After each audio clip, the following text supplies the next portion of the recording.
That's a picture of a really cool sculpture that illustrates new birth. So, what I want to talk to you about is, why do Christians get it wrong? Why do we get it wrong? I want to tell you why we get it wrong. Because we manipulate Scripture and make it say what we want it to say, rather than allowing what the author intended to determine the meaning of the passage. Now, there are two words I want you to know, and those are biblical eisegesis and biblical exegesis. Biblical eisegesis is when we bring our foundational beliefs, our pre-understandings, and our cultural norms, and we impose them on biblical text to make them mean what we want them to say, rather than allowing the author's intent to determine the meaning of the passage. Biblical exegesis means coming to the Scripture humbly, considering many things: literary genre, historical context, various factors like that, in order to determine what the author's intent was, how the audience understood what the author said, and in that way determining the actual meaning of the biblical passage. Now, I want to talk about biblical eisegesis, or the way in which we manipulate Scripture. Three very popular and destructive tendencies in the church today. First is that of cherry-picking Scripture.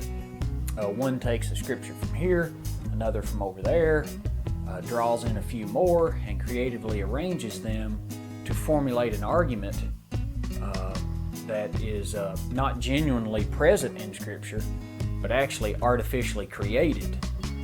A second way biblical eisegesis plays out is people do not read biblical passages as they were written. For example, some passages were written as poetry, while others are historical narratives, and yet others convey definite, clear arguments and plain teachings. Just want to interject here concerning literary genre. This one is complicated. I'll try to be concise.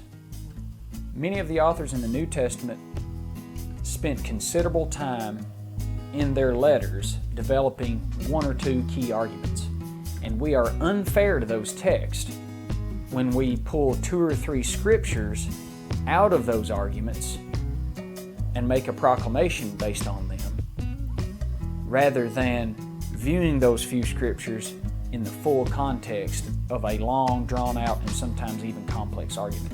Reject the tendency of picking only a few scriptures out of a broad argument and making a claim based on those scriptures. You have seen this happen. A final way Christians get it wrong is they focus and major on passages or texts that they agree with, that they like, or that are easy to obey, while completely ignoring difficult passages that are hard to obey. That is just completely being unfair to the Scriptures, and that leads to terrible consequences, false teaching, so on and so forth. So look, we get it wrong when we manipulate Scripture and make it say what it doesn't say. Let's be humble, let's search the Scriptures, let's be honest, let's look at the full arguments, let's consider literary genre, figures of speech, etc. And in that way we will practice biblical exegesis and we will get it right.